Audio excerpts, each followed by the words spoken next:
Le Mali se doit de réussir le pari de l'élection présidentielle de dimanche prochain pour sortir de la crise socio-sécuritaire. Un projet réalisable eu égard au taux de retrait des cartes NIMNA estimé aujourd'hui à plus de 80%. Les propos sont du directeur général de l'administration du territoire, Bassidi Koulibaly, qui précise que le scrutin du 28 juillet sera un test grandeur nature dans l'utilisation du fichier électoral biométrique dans notre pays. Bassidi Koulibaly est interrogé par Soumaïla Berté. Cette année, comme les années qui ont précédé, depuis 2002, le vote se fait au moyen d'un bulletin unique. Et sur ce bulletin, il y a la liste de tous les candidats. Donc, c'est ce bulletin qui sera utilisé pour permettre aux électeurs de fixer leur choix. Quand l'électeur rentre dans le bureau de vote, il se présente avec sa carte NINA. Parce que la spécificité de cette année, c'est que c'est essentiellement, uniquement avec la carte NINA qu'on peut accéder au bureau de vote. Si vous n'avez pas votre carte NINA, vous ne pouvez pas franchir le bureau de vote.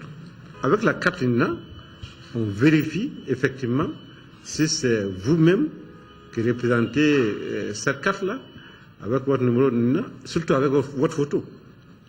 Et à partir de cet instant, vous avez accès au bulletin de vote. Vous partez au niveau de l'isoloir. Vous allez faire votre choix sur le bulletin. Vous mettez votre doigt dans l'encre rigide, vous partez dans l'isoloir, vous mettez votre index droit dans les casiers réservés à votre candidat. Et à partir de cet instant, vous pliez le bulletin. En ce moment, vous glissez votre bulletin dans l'urne. Après avoir glissé votre bulletin dans l'urne, vous allez émarger la liste d'émargement. Vous trempez l'index gauche dans l'encre indélébile. Lors des dernières élections, les procréations étaient autorisées. Est-ce qu'on va observer le même système lors de cette élection présidentielle?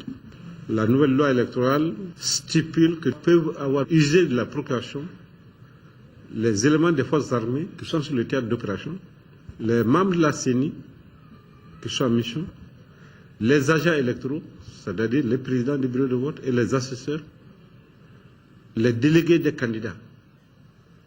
Voilà quelques catégories de personnes qui sont citées par la loi électorale qui peuvent user de la procréation. Quand est-ce que les forces de défense et de sécurité vont accomplir leur devoir civique quand on sait que c'est elles qui doivent assurer la sécurité du déroulement du scrutin?